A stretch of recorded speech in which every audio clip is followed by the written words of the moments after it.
Buongiorno a tutti ragazzi, I'm Luca, I'm an Italian professor of history who loves Italian culture and identity, and today we look at 6 aspects that in my opinion Americans get quite wrong about Italian culture.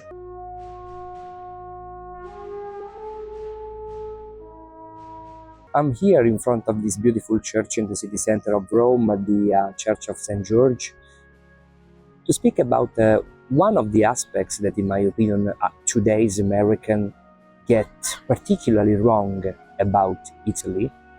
And this aspect is religion. Americans tend to associate Italy and its inhabitants with the concepts such as the Pope, the Catholic Church, the Vatican, and of course, these are very important aspects of the Italian culture and has been important aspects of the Italian culture for centuries.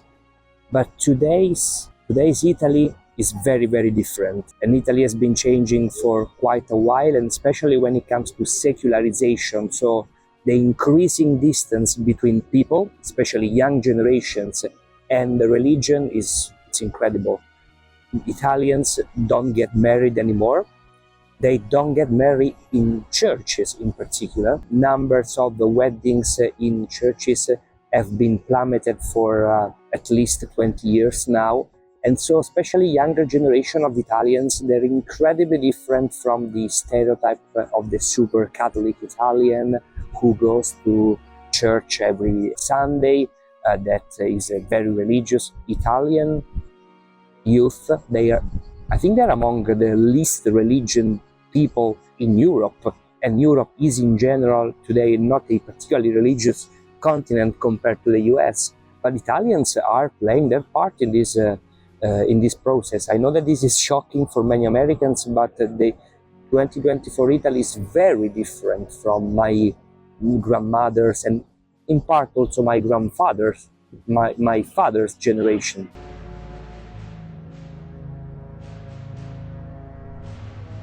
The second aspect I want to talk about today is the concept of family. Italian family is an aspect that arrived in the United States and entered in American culture thanks to the presence of millions of Italian Americans that arrived in the United States between late 19th century and the beginning of the 20th century. So the entire idea of what an Italian family might be like is based on the vision that Italian American families have. And while there are many aspects there are many similarities between Italian American families and Italian families, such as being in general close-knit families or the very close relationships between multiple generations of the family. So there are definitely things that are still similar on both sides of the ocean. There is something specific that has completely changed in Italy and that Americans mostly do not know, they mostly ignore, and this is connected to figures, to numbers. Italian American families are still quite large in general. If you look at my grandmother's family album, 7 siblings. If you look at my father's family, 3 siblings. If you look at me, an only child. And while also Italian American families have shrunk throughout generation, they're still significantly bigger than Italian families. This is because, thank God for the US, the United States still has a decently high birth rate, while, and this is a topic that I want to dedicate at least one specific video, Italian birth rates is one of the lowest in the world. And this has had a tremendous impact on families and society. Today's Italian family are very small, very lonely, because many people, most of the people, especially young generation, my generation, but even younger than me, they are only childs. There is not anymore that stereotype that you can that was reality that you can find, for example, on my grandmother's wedding photo album, where you have so many siblings, dozens of cousins, and so many relatives. That's absolutely not the case anymore. And when Americans arrive here in Italy, especially when it's not just a small vacation, but when they have to live here, they immediately notice, again, compared to not only a standard American family, but also an Italian American family, Italian households are so small. And again, it's not only about the numbers, it's about the implication in society that now is completely different. Speaking about the influence of the Italian American stereotype over the American vision on Italians, this is probably my favorite, which is food. Something that really traumatized me when I was studying for my PhD in the East Coast of the United States. Food is something that, even more than family, Italian food was deeply influenced by the presence of Italian Americans in the United States. They were able to completely reshape the American diet, introducing, as we all know, foods such as pasta and pizza. But the thing is that most of the Italian American foods, they are either completely different or even not existing in Italy for two major reasons. The first one is that Italian food is incredibly regionalized. So these people, the Italian Americans who arrived in the US, maybe they came from a specific village in a specific region of the US, and so the food they imported in the US, they were not nationwide popular in Italy. And the second reason why Italian American food is so different from Italian food, and so Americans tend to get Italian food quite wrong, is because Italian Americans completely reshaped their food in order to mix with the American culture. I'm talking about spaghetti with meatballs, or the modification in the pizza sauce, which is completely different from the tomato sauce that you can find in Italy. So according to American ingredients and American tastes, Italian Americans completely modified original Italian dishes. And so when Americans arrive in Italy, they are quite shocked, especially if they are off track when it comes to the touristic trap in the city center of Rome, Venice, or Florence. If they're able to go to the real Italian places, where, for example, where I bring them when I tour guide, they notice that Italian food has nearly nothing to do with Italian American food they are used to eat in America. And this was something that, again, for me was very difficult when I was in the US, because I had never heard in my life of spaghetti with meatballs or spaghetti Alfredo. Like, these things do not exist in there. Or ziti. Like ziti, for example, I'm not saying they don't exist, but they are from a specific region of southern Italy, and they are not popular in Italy in general, differently from spaghetti and other popular Italian dishes nationwide.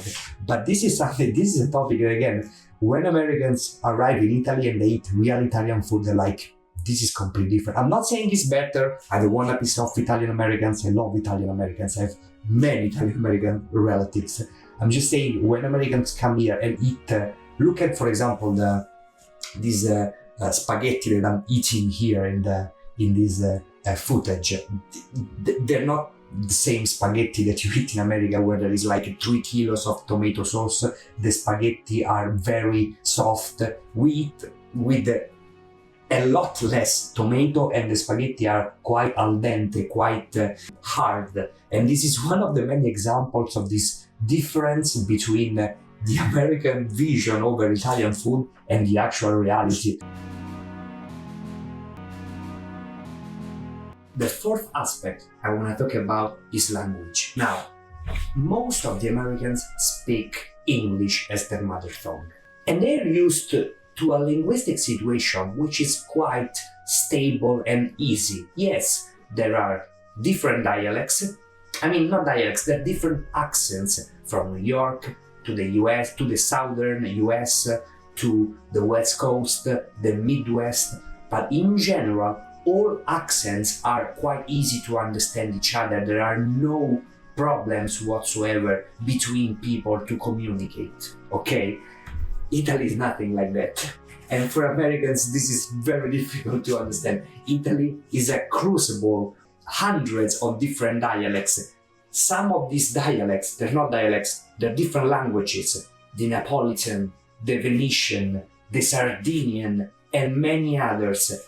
Many people, especially older generation, but in some cases also younger generation, they at home, they speak in their dialect, which again, in some cases, is a language which is quite different from Standard Italian. Standard Italian did not exist until few centuries ago. It was created from scratch, from the blueprint of the Florentine dialect, but it became a spoken language very recently, few decades ago. So dialects are still incredibly important in Italian culture, and they can be so different that I am from Rome, which is in the middle, and is one of the easiest accents to understand. But if a Neapolitan, Naples is 150 miles southeast of Rome, but if a Neapolitan speaks his own language in a strict way, I don't understand nearly anything. Same thing for a Venetian in the north or a Sicilian in the deep south.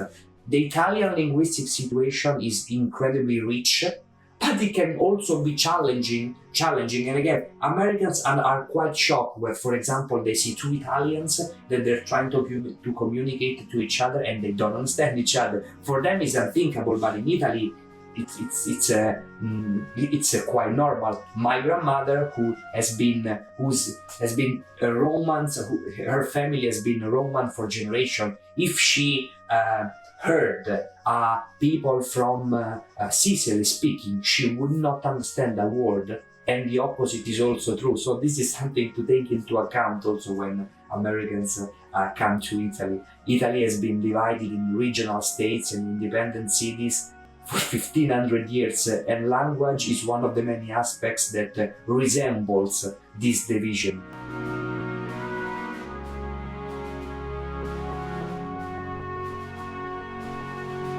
Another aspect that I think Americans tend to get quite wrong about Italy is connected to its history.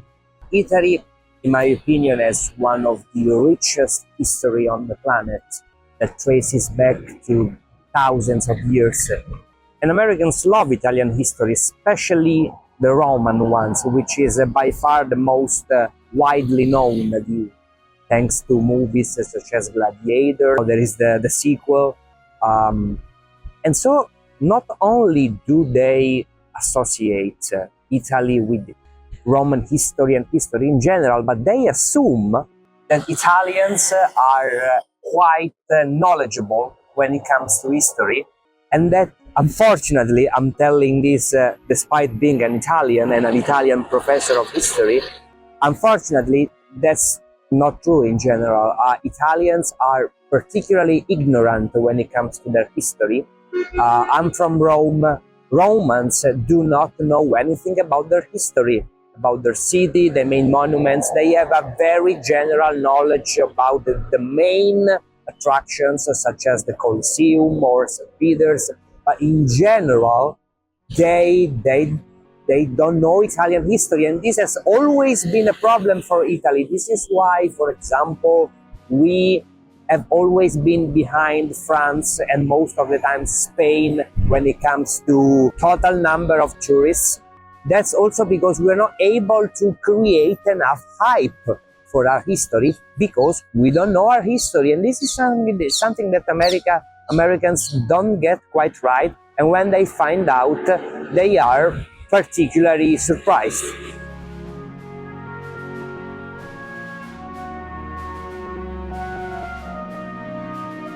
The last aspect I want to talk about today is what I call the eat, pray, and love syndrome. What I'm talking about is a movie with Julia Roberts from 2010, I think, that, in my opinion, fueled a lot of wrong stereotypes about Italy that inspired Americans. And then when they actually came here, they found out that Italy is nothing like this movie shows. Basically, in this film, you see Julia Roberts in Italy, especially in Rome and Naples, just sitting at the bar, eating all day in the city center, super chilled, no busy life, super relaxed, no traffic in the city center, no cars, no stress, no people, nothing, just this bucolic Italy where the stressed Americans can come and relax. But the reality of Italy is nothing like that. I'm showing you this also in the footage of me going to work in Rome every day. Yes, there are some areas of Italy, some small villages in which you can still live a more chilled, relaxed lifestyle. But the 90%, 95% of Italians, especially with the urbanization, they don't live like that. Big Italian cities, especially Rome, Naples, big cities in the south, they're super chaotic. There is a lot of traffic. Life is not laid back at all. And so I think this is something Americans get quite wrong when they see these movies, because it probably not just one of them, but there are many. Then they come here and it's a mess. It's not as expected. This is it for today, guys. Thank you so much for watching. If you like the video, please subscribe to my channel and leave a like, and see you in the next one.